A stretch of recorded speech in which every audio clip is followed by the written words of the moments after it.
ये भक्ति सौदागर को संदेश भाग 1 एवं 2। ये पतली सी पुस्तक है, इसमें 2 बुक हमने इकट्ठी करा दी हैं। तो कहते हैं इसको मैंने तो आधा ही पढ़ा था, इतने प्रमाण। कहते मुझे नींद नहीं आई रात को। भक्ति सौदागर का संदेश ये बुक है। ये हमारे को बहुत ज्यादा कीमत में बनती है, यानी 20-22 रुपए में पड़ती है, और हम इसको 10 रुपए में देते। पैसे तो हम फ्री देते थे पहले। दास ने सत्संग किया तो भक्तों ने उसको संग्रह करके एक पुस्तक बना दी, ज्ञान गंगा।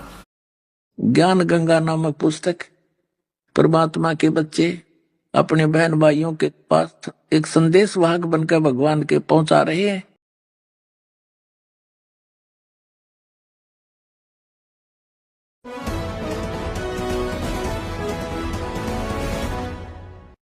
किया। नमस्कार सर। सत साहेब जी।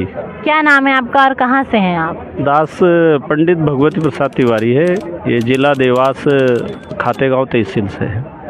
तो आपने संत रामपाल जी महाराज जी के ज्ञान में क्या देखा जो आप उनसे जुड़े? भाई मेरी शुरू से चाह थी परमात्मा को पाने की, और जितने भी संतों को सुना सबने अच्छी बातें बताई, लेकिन संत रामपाल जी महाराज जी की विशेषता ये सबसे अच्छी लगी कि वो सारे ग्रंथों के आधार पे परमात्मा की भक्ति बताते हैं। और जो आपके मतलब 13 अन्य गुरु थे, उन्होंने कैसी भक्ति साधना बताई? उन्होंने जो भक्ति बताई वो भक्ति भी गलत नहीं है, लेकिन पूर्ण सत्य नहीं है। जब वेद शास्त्रों से मिलान किया, वही पूर्ण परमात्मा एक ही होता है, और अलग अलग भगवान, अलग अलग देवी देवताओं की पूजा जिन गुरुओं ने बताई वो गलत नहीं है, लेकिन उसके आगे का जो ज्ञान जिसकी मुझे तलाश थी, यहाँ संत रामपाल जी महाराज जी के सत्संग और उनके प्रवचनों को सुनकर जब मैंने शास्त्रों का मिलान किया, तब मेरी अंतर आत्मा में ये संतुष्टि हुई कि ये सच्चे गुरु हैं, और इस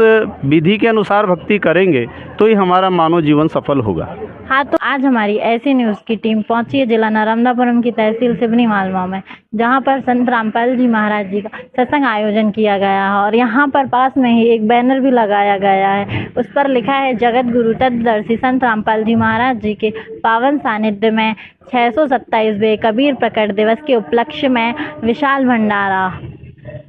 तो आइए जाने यहाँ पर मतलब ये भंडारा किस टाइप का है। हमने बहुत सारे भंडारे देखे हैं जो एक दिन में किए जाते हैं, लेकिन यहाँ पर उनके गुरुजी ने डेट भी देकर रखी है, वो भी 3 दिन की। नमस्कार मैम। नमस्कार। क्या नाम है और आप कहाँ से हैं? पूजा, सिवनी मालवा से। मतलब यहाँ पर लिखा है, हमने देखा कि आयोजन किया गया है सत्संग का, और उसमें आपने यहाँ पर बैनर लगाया गया है विशाल भंडारे का। तो मतलब ये विशाल भंडारा क्या होता है, और ये कबीर साहिब के प्रकट दिवस पर? और हमने तो सारे अन्य भंडारे देखे हैं एक दिन के ना, मतलब उस पर पूर्णिमा पर भी होते हैं और नवरात्रि के समय भी होते हैं, लेकिन आपके गुरुजी तो बता रहे हैं कि 3 दिन के लिए होते हैं। उनमें बैनर में लिखा हुआ है। जी हाँ, ये जून माह की 20, 21, 22 को ये महासमागम संत रामपाल जी महाराज जी के सानिध्य में किया जाएगा। जैसे आप यहाँ पर देख सकते हो कि संत रामपाल जी महाराज जी के सानिध्य में संत गरीबदास जी महाराज जी की अमृतवाणी का अखंड पाठ, निःशुल्क नाम दीक्षा, विशाल सत्संग, डाउरी फ्री मैरिजेस, आध्यात्मिक प्रदर्शनी, रक्तदान शिविर जैसे महासमागम का आयोजन किया जा रहा है। है। मतलब ये सब प्रदर्शनी वगैरह, दहेज मुक्त विवाह और रक्तदान शिविर, ये सब भी वहाँ पर निःशुल्क रहेगा? जी बिल्कुल, फ्री ऑफ कॉस्ट रहेगा संत रामपाल जी महाराज जी के सानिध्य में। और ये यहाँ पर मतलब कहाँ किया जा रहा है, आपके गुरुजी के किस आश्रम में? ये सतलोक आश्रम बैतूल, और भी संत रामपाल जी महाराज जी के 10 सतलोक आश्रम हैं, उनमें ये महासमागम किया जाएगा। जी धन्यवाद। हम यहाँ पर देख सकते हैं, यहाँ पर एक बुक स्टॉल लगाया गया है, और उसमें मतलब कुछ ग्रंथ भी रखे हुए हैं धार्मिक, और संत रामपाल जी महाराज जी द्वारा लिखित पुस्तकें भी रखी हुई हैं। आइए जाने उनके अनुयायियों से कि ये उन्होंने किस लिए रखी हुई हैं। नमस्कार सर। नमस्कार जी। क्या नाम है आपका और आप कहाँ से हैं? राजेंद्र राज से, रेहड़ा से हूँ, सिवनी मालवा रेहड़ा से। हाँ, तो आपने मतलब ये धार्मिक ग्रंथ जो रखे हुए हैं ये तो सभी पढ़ते हैं, लेकिन आपके गुरुजी द्वारा लिखित पुस्तकें क्यों रखी हुई हैं यहाँ पर? देखिए, ये ग्रंथों में है ना, हमारे गुरुजी ने जो पुस्तक लिखी हुई है और ये सारे ग्रंथों के आधार से ही लिखी हुई है। ऑथेंटिक प्रूफ है इन ग्रंथों का हमारे गुरुजी की पुस्तकों में। हाँ, तो मतलब इन्हें अगर प्रमाण करके मिलाया जाए तो आपके गुरुजी की पुस्तकों में पूरा प्रमाण मिलेगा?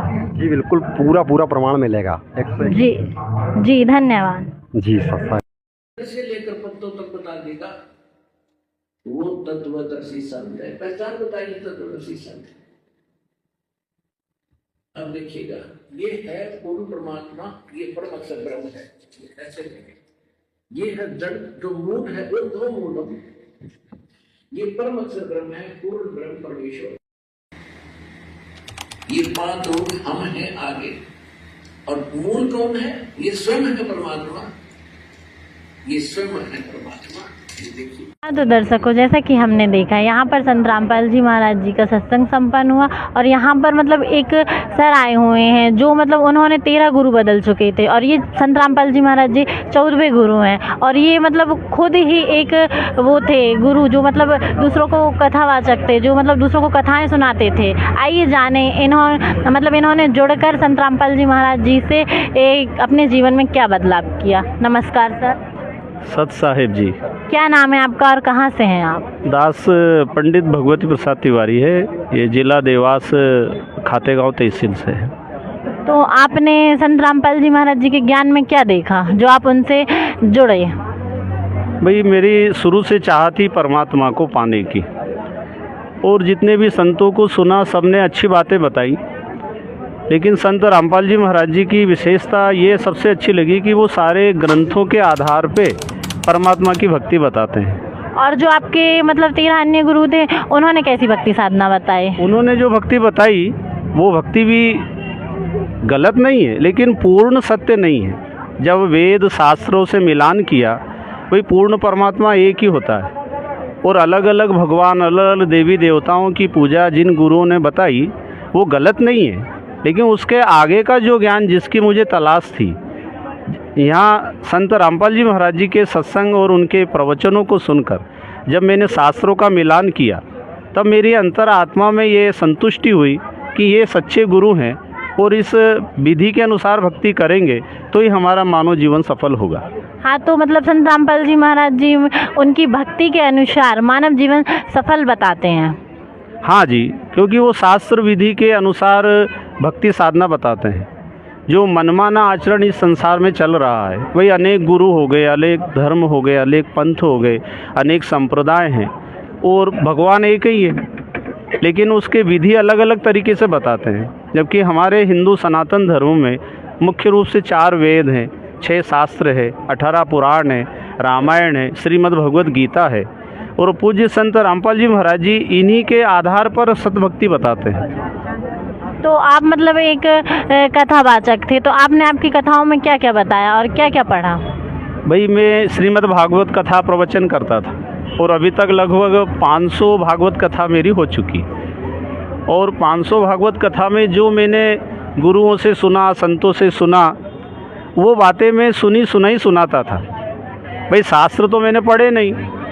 अब रामपाल जी महाराज जी से जब मैं जुड़ा, तब मेरे को शास्त्र खोल करके और वेद, गीता, रामायण और पुराण, इन सबको खोल के जब मिलान किया, तब आत्मा में संतुष्टि हुई कि सच्चा ज्ञान तो ये है। मैं लोगों को जो ज्ञान बता रहा हूँ वो अधूरा है, इससे इनका भी मोक्ष नहीं होगा और मेरा भी नहीं होगा। तो आपके कुछ भगत भी थे? हाँ भाई, श्रद्धालु प्रेमी भाई लोग जुड़े हुए हैं। मैं अभी तक गुरु तो नहीं बना, ना मैंने किसी को शिष्य बनाया, क्योंकि मैं संत भक्त बनकर ही रहा अभी तक। तो जितने भी भाई लोगों को मैंने इस कथा के माध्यम से बात बताई, आत्मा और परमात्मा के लिए ही मैं प्रवचन देता था कि मनुष्य जीवन मिला है, जो रामायण में श्री रामचंद्र जी बताते हैं उत्तरकांड में 42 नंबर दोहे के बाद के चौपाई में, कि साधन धाम मोक्ष करी द्वारा पाई न जई परलोक संवारा। मनुष्य शरीर पाकर जो मोक्ष के लिए प्रयास नहीं करता है और अब परलोक की तैयारी नहीं करता है, उसका जीवन व्यर्थ है। वो बाद में बहुत पछताता है, 84 लाख योनि में जाना पड़ता है। तो दास वही भक्ति की तलाश में था जो संत रामपाल जी महाराज जी के सत्संग से और उनके द्वारा जो नाम दीक्षा लेने के बाद परिवर्तन आया है कि सच्ची भक्ति यह है, इससे मुझे पूर्ण संतुष्टि है। तो आपने क्या क्या बदलाव देखा आपके जीवन में? जीवन में एक तो जो मान बढ़ाई की चाह थी वो ख़त्म हो गई, धन संपदा वैभव की इच्छाएं ख़त्म हो गई। अब इस संसार में तो जब तक का प्रारब्ध रहना ही है, लेकिन परमात्मा की सच्ची भक्ति करने का आनंद अब आने लगा है। इसके पहले जो करते थे भक्ति, उसमें आत्मसंतुष्टि नहीं थी, लेकिन अब ये भक्ति विधि के द्वारा सच्ची भक्ति शास्त्र विधि के अनुसार करने से मन प्रसन्न रहता है। संसार की चाह खत्म हो गई, कोई किसी के प्रति कोई आस्था नहीं रही कि भाई ये मिल जावे, मान बढ़ाई की इच्छा नहीं रही। अब संसार के अंदर रहते हुए सद्भक्ति के द्वारा जो संत रामपाल जी महाराज बताते हैं सतलोक की, कि वो तैयारी अब करना है। तो सतलोक जाने की तैयारी कैसे करना है? अब उसमें गुरुजी जो नाम भक्ति उपदेश देते हैं, एक तो मर्यादा का पालन करना और 3 समय की भक्ति विधि बताते हैं। वो जो हमारे देवी देवताओं की पूजा हम बाहर मंदिरों में करते हैं, उन्होंने अपने शरीर के अंदर ही देवी देवता का स्थान बताया है, वो भक्ति हम करते हैं, जिसमें श्री गणेश जी, श्री दुर्गा जी, श्री शिव पार्वती जी, श्री विष्णु लक्ष्मी जी, श्री ब्रह्मा सावित्री जी, गुरु जी, इनके मंत्र प्रदान करते हैं जो हमारे शरीर के अंदर कमलों में विराजमान है। अभी तक हम मंदिरों में बाहर फोटोओं में भगवान को मानते थे, लेकिन गुरु जी की दया से वो मंत्र हमारे द्वारा जब जपा जाता है, वो भक्ति साधना से सद्भक्ति के द्वारा हम अपने आत्मा का कल्याण कर सकते हैं। हाँ, तो आत्मा का कल्याण कैसे होगा? मतलब संत रामपाल जी महाराज जी के जो वेद पुराण ये शास्त्र हैं, धार्मिक ग्रंथ हैं, इन सबको आपने मिला लिया? हाँ, गुरुजी की दया से मैंने सब मिलान किया है। जैसे गीता जी में उन्होंने गुरुजी ने बताया 16वें अध्याय का 23 नंबर का श्लोक, कि जो शास्त्र विधि को त्याग कर जो मनुष्य अपनी इच्छा से मनमाना आचरण करता है, ना उसको सिद्धि मिलती है, ना गति होती, ना उसको कोई सुख प्राप्त होता है। इसलिए मनमाना आचरण अभी तक कर रहा था, लेकिन अब शास्त्र विधि के अनुसार आचरण करने की गुरुजी ने जो विधि बताई है, मर्यादा में रह कर के और अपने आत्म कल्याण के लिए सद्भक्ति करना है। तो मतलब फिर आप क्या कहना चाहेंगे उन लोगों को जो आपकी तरह मतलब अभी भी कथावाचक हैं और मतलब जो अन्य खुद भी स्वयं ही गुरु हैं? मैं दास तो यही प्रार्थना करेगा कि सभी का मानव जीवन बहुत अनमोल है और मोक्ष प्राप्ति के लिए मिला है, चाहे वो किसी भी जाति धर्म मजहब का हो, पंडित हो, गुरु हो या किसी भी समाज का हो, सबको अपने आत्म कल्याण के लिए प्रयास करना चाहिए। ये अनमोल जीवन मिला हुआ है और उसमें अभी तक जो भी हम भक्ति साधना कर रहे हैं वो गलत नहीं है, लेकिन पूर्ण सही नहीं है। ये पूर्ण संत के सत्संग सुनने से पता चलता है। जितने भी कथावाचक हैं, संत हैं, गुरु हैं, सब अच्छे हैं, किसी का कोई अनादर नहीं है, लेकिन कंप्लीट ज्ञान उनका नहीं है। तो दास तो ये प्रार्थना करेगा कि सभी को संत रामपाल जी महाराज जी के सत्संग सुनना चाहिए और उनकी जो पुस्तक है ज्ञान गंगा, गीता तेरा, ज्ञान अमृत, गरिमा गीता की, ऐसे उनके अनमोल पुस्तकों का ज़रूर पठन करना चाहिए, पढ़ना चाहिए। और टीवी पे लगातार सत्संग उनके आते हैं। प्रातःकाल सुबह 6 बजे ईश्वर टीवी पर सत्संग आता है, दोपहर 2 बजे श्रद्धा चैनल पर आता है और सायंकाल शाम को 7:30 बजे साधना चैनल पर उनके सत्संग आते हैं। तो जिनको भी अपना जीवन सफल बनाना हो, निष्पक्ष भाव से संत रामपाल जी महाराज जी के सत्संग टीवी पर भी सुने और मोबाइल के माध्यम से यूट्यूब पर, फेसबुक पर अनेक प्रकार के उनके प्रवचनों की क्लिप डली हुई है, उनको श्रद्धा से सुने और पुस्तकों को पढ़े तो निश्चय रूप से सबका जीवन सफल होगा। धन्यवाद सर। सत साहिब। हाँ, तो दर्शकों, जैसा कि हमने देखा संत रामपाल जी महाराज जी से मतलब एक ये जो मतलब ये कथावाचक थे वो जुड़ चुके हैं और मतलब उनके साथ कुछ उनके मतलब साथ वालों को लेके आए हुए हैं। तो आइए उनसे जाने उन्हें कैसा लगा। नमस्कार सर। नमस्कार। क्या नाम है, आप कहाँ से हैं? मेरा नाम विजय गोस्वामी है और मैं यहीं एक नज़दीक में गांव है बीजमानी, वहाँ से आया हूँ। तो आप मतलब जो आपके साथ वाले हैं वो मतलब संत रामपाल जी महाराज जी से जुड़ चुके, जो कि स्वयं एक कथावाचक थे, तो आप मतलब क्या कहना चाहेंगे कि उन्होंने मतलब कितना बदलाव आया उनके जीवन में, तो आप उनके हिसाब से क्या कहना चाहेंगे? देखिए, ऐसा है कि हमने गुरुजी को कथाओं के माध्यम से सुना है और कल रात्रि में उनका फ़ोन आया कि आपको यहाँ सिवनी मालवा कार्यक्रम में आना है, तो उनके बुलावे पर हम लोग आए हैं। तो हम लोग तो पहली बार आए हैं और लेकिन जहाँ तक मैं गुरुजी को जानता हूँ, अगर उन्होंने कोई निर्णय लिया है तो पूर्ण अध्ययन करके लिया है। और क्योंकि उनकी कथाओं के माध्यम से भी अगर आप उस पर प्रकाश डालेंगे तो काफ़ी भीड़ होती थी और लोग सुनते थे, और उस कथा के दौरान भी गुरुजी जो कहते थे वास्तव में सुनने लायक चीज़ें थी उसमें और समझने योग्य चीज़ें थी उसमें। तो मतलब आप इनसे जुड़े हुए थे, मतलब इनकी कथाएं सुनते थे, तो फिर अब आप क्या कहना चाहेंगे कि इन्होंने जुड़कर मतलब अपने जीवन में परिवर्तन करके सही किया, या फिर तो ये स्वयं ही कथावाचक सही थे?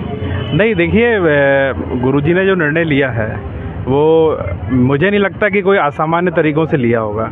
उनने कोई निर्णय लिया है तो शास्त्रों के आधार पे लिया है और पूर्ण रिसर्च जिसको करने के बाद लिया है। तो गुरुजी ने निर्णय लिया है तो निश्चित ही बड़ा समझने योग्य है और उस पर सभी को विचार करना चाहिए। हाँ, तो फिर आप जुड़ना चाहेंगे?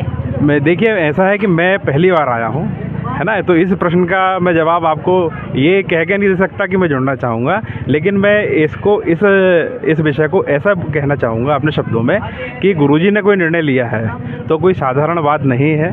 और अभी 10-15 मिनट गुरुजी से हमारी चर्चा भी हुई है, तो निश्चित ही देखिए कोई चीज़ भी है, हम एक बात है कि बात करने से ही बात बनती है ना। तो ये क्या है कि अब सिलसिला शुरू हुआ है और मैं खुद भी चाहता हूँ कि और भी लोग हैं, तो आपको पहले समझना चाहिए। गुरुजी ने हमसे सिर्फ एक निवेदन किया है कि आप जो है सुनिए। उन्होंने हमको 3 टाइम बताएं कि आप इस समय सुन सकते हैं यूट्यूब के माध्यम से, और भी जो हमारे सोशल मीडिया के तरीके हैं उनके माध्यम से हम सुन सकते हैं।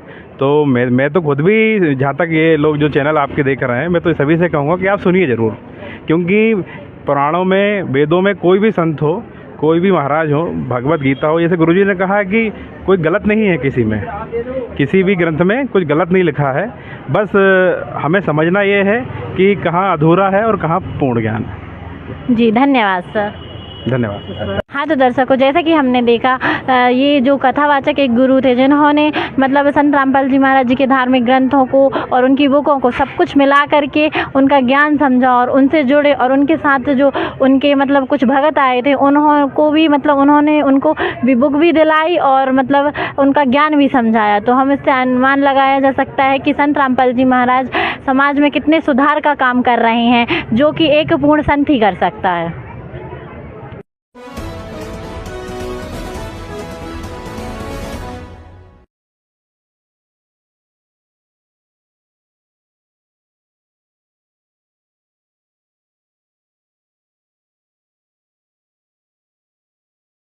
अब जैसे आप किताब अपना जंतर ज्योतिषी का दिखाया ना, और जो आपको बता देते रहिए हानि होगी, और फिर आप आ जाना इस दास के पास, कबीर भगवान की शक्ति से आपको मंत्र देंगे और उस दिन वह हानि आपको नहीं होगी। वह होनी थी क्योंकि लिखा हुआ है, और फिर नहीं होगी, आपका गारंटीड बात है। तो ये समाधान चाहिए, ज्ञान नहीं। उस ज्ञान से क्या पता, सारा मिल गया, तेरा टांग टूटेगी, और हम कहेंगे नहीं टूटेगी, इसलिए मंत्र जाप करना, मर्यादा में रहना। कहते जो जीव को इन उल्टे रास्ते पर लगाता है उसका तो जूते मारे।